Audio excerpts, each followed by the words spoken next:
Graça e paz, meus irmãos. Abram as suas Bíblias no livro de 1 Coríntios, capítulo 5. Nós vamos fazer a leitura e um breve estudo dos versículos 1 a 8. A impureza da igreja de Corinto, repreensões e exortações. Versículo 1. Geralmente se ouve que há entre vós imoralidade, e imoralidade tal como nem mesmo entre os gentios, isto é, haver quem se atreva a possuir a mulher de seu próprio pai. E contudo, andai vós ensoberbecidos e não chegastes a lamentar, para que fosse tirado do vosso meio quem tamanho traje praticou? Eu, na verdade, ainda que ausente em pessoa, mas presente em espírito, já sentenciei, como se estivesse presente, que o autor de tal infâmia seja, em nome do Senhor Jesus, reunidos vós e o meu espírito, com o poder de Jesus, nosso Senhor, entregue a Satanás para a destruição da carne, a fim de que o espírito seja salvo no dia do Senhor. Não é boa a vossa jactância. Não sabeis que um pouco de fermento leveda toda a massa? Lançai fora o velho fermento, para que sejais nova massa, como sois de fato sem fermento. Pois também Cristo, nosso Cordeiro Pascal, foi imolado. Por isso, celebremos a festa não com o velho fermento, nem com o fermento da maldade e da malícia, e sim com os asmos da sinceridade e da verdade. Graça e paz, meus irmãos. Vamos iniciar o estudo do capítulo 5 de 1ª Carta aos Coríntios, onde Paulo vai tratar sobre a impureza da igreja de Corinto e as repreensões e exortações justamente por causa dessa impureza. No versículo 1 diz o seguinte: geralmente se ouve que há entre vós imoralidade, e imoralidade tal como nem mesmo entre os gentios, isto é, quem se atreva a possuir a mulher de seu próprio pai. Então é sobre isso que Paulo vai tratar. É sobre esse caso específico dessa imoralidade cometida entre os membros da igreja de Corinto. Eu trouxe uma referência bíblica que está lá em Levítico 18, dos versículos 6 a 8, que trata justamente sobre isso. Nenhum homem se chegará a qualquer parenta da sua carne, para lhe descobrir a nudez. Eu sou o Senhor. Não descobrirás a nudez de teu pai e de tua mãe. Ela é tua mãe. Não lhe descobrirás a nudez. Não descobrirás a nudez da mulher de teu pai.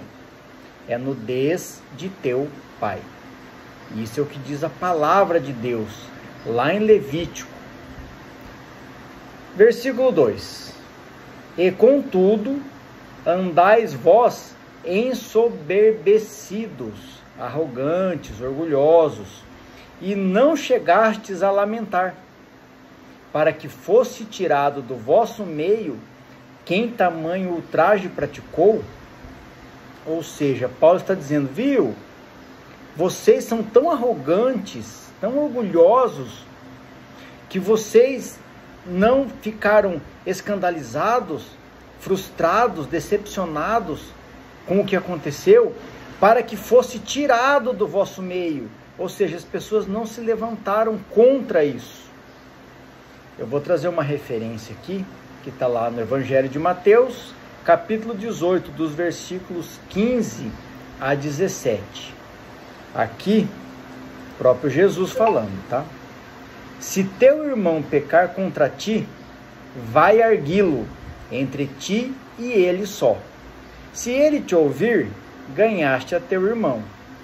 Se, porém, não te ouvir, toma ainda contigo 2 ou 3 pessoas, para que pelo depoimento de 2 ou 3 testemunhas, toda a palavra se estabeleça. E se ele não vos atender, dize-o à igreja. E se recusar a ouvir também a igreja, considera-o como gentil e publicano. Vejam, meus irmãos, que o mandamento de Jesus é: Se você presencia, se você identifica, se você sabe do pecado, vá e converse com o irmão, oriente-o, tente-o trazer de volta para a palavra e para os mandamentos. Se ele não te ouvir, leve 2 testemunhas. Se mesmo assim não for suficiente, leve à igreja.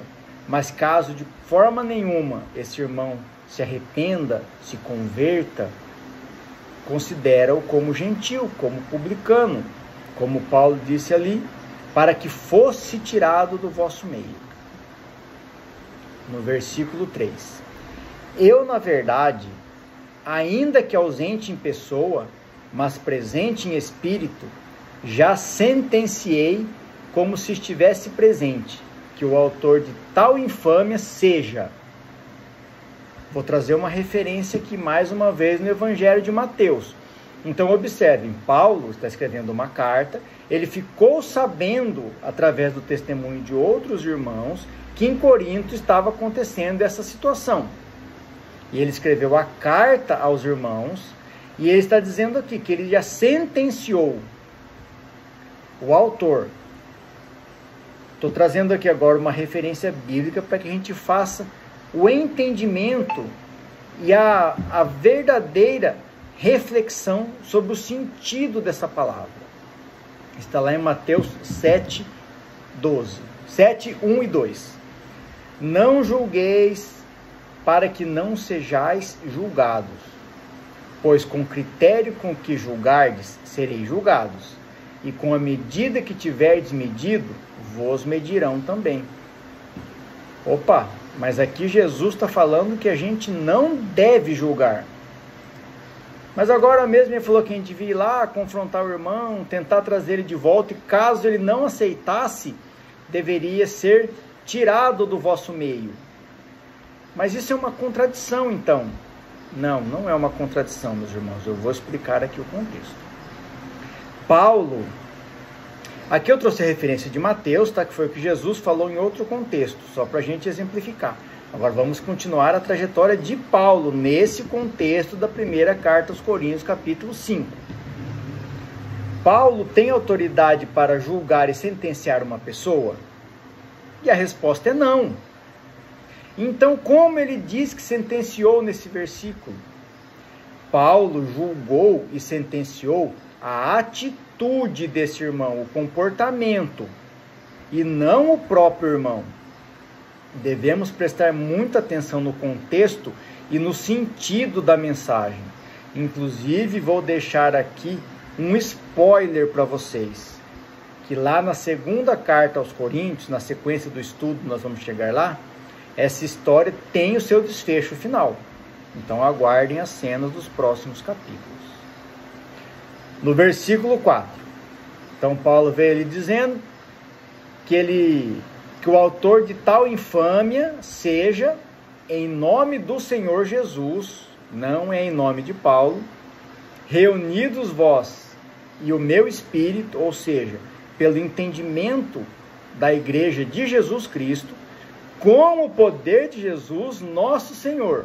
Olha só, observem que o critério para tal sentenciamento da atitude e não da pessoa não vem da vontade ou autoridade de Paulo e nem da igreja, mas sim através da obediência dos mandamentos de Jesus. Versículo 5. Entregue a Satanás para a destruição da carne, a fim de que o espírito seja salvo no dia do Senhor. Olha como é ruim ouvir isso.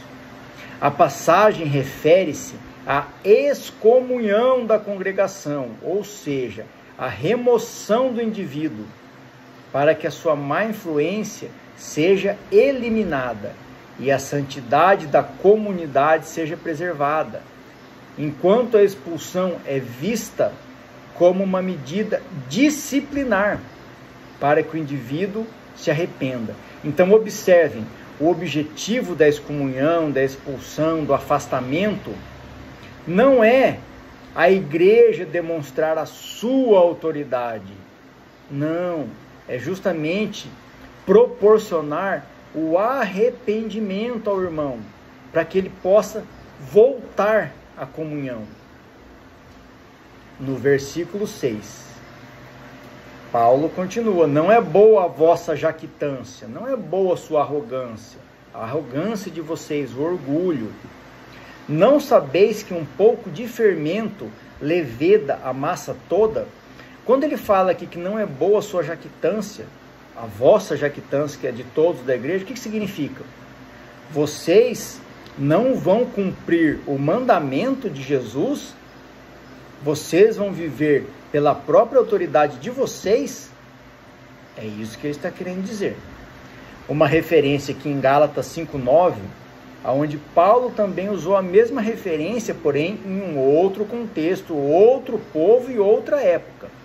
Está lá Gálatas 5:9, um pouco de fermento leveda toda a massa.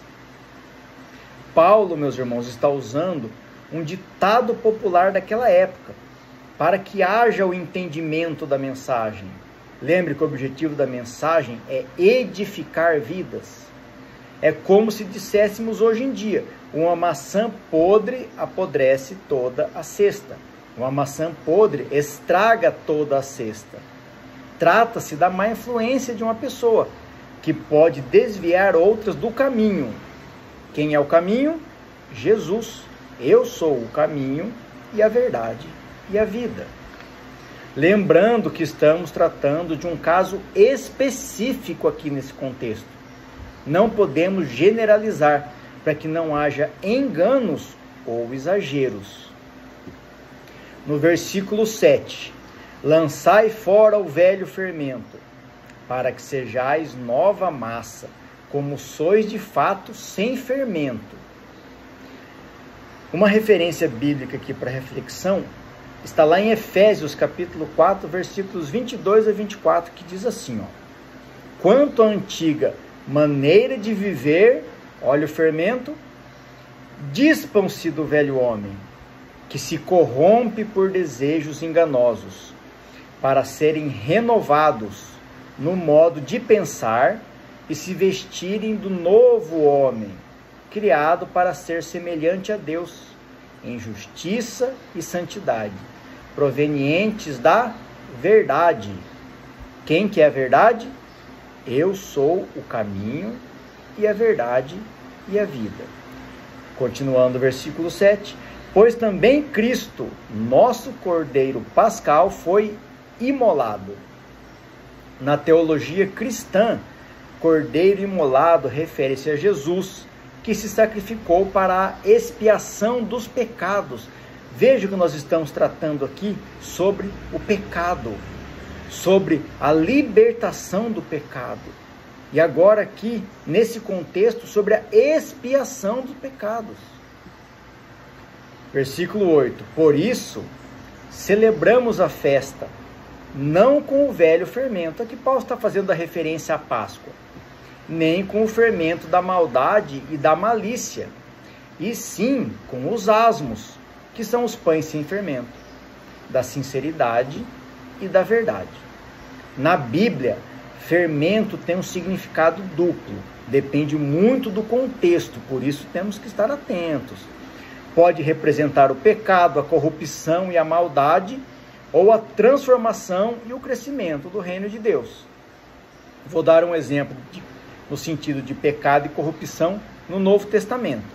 Jesus advertiu os discípulos sobre o fermento dos fariseus, referindo-se sobre a falsidade e a hipocrisia deles, que está lá no Evangelho de Mateus, capítulo 16, versículo 6. Já um exemplo de reino de Deus no Novo Testamento está na parábola do fermento, onde Jesus compara o reino de Deus ao fermento que uma mulher esconde na farinha. Assim como o fermento, o reino opera de maneira sutil, mas contínua e transformadora. E essa parábola está lá em Mateus 13, versículos 33. Meus irmãos, vejam como é importante conhecer a palavra, ter o entendimento real e verdadeiro da mensagem que o autor está querendo transmitir. Devemos tomar muito cuidado para que não hajam interpretações erradas, mau entendimento e consequente má aplicação da palavra de Deus. Por isso eu volto a dizer, a verdade não está em mim, a verdade não está no pastor, a verdade não está no padre, a verdade está na Bíblia. Leia a Bíblia, busque conhecer a palavra, busque o entendimento, estude. Como diz lá em João 8,32, e conhecereis a verdade, e a verdade vos libertará. Que tudo seja feito para a honra e glória do nosso Senhor Jesus Cristo. Amém.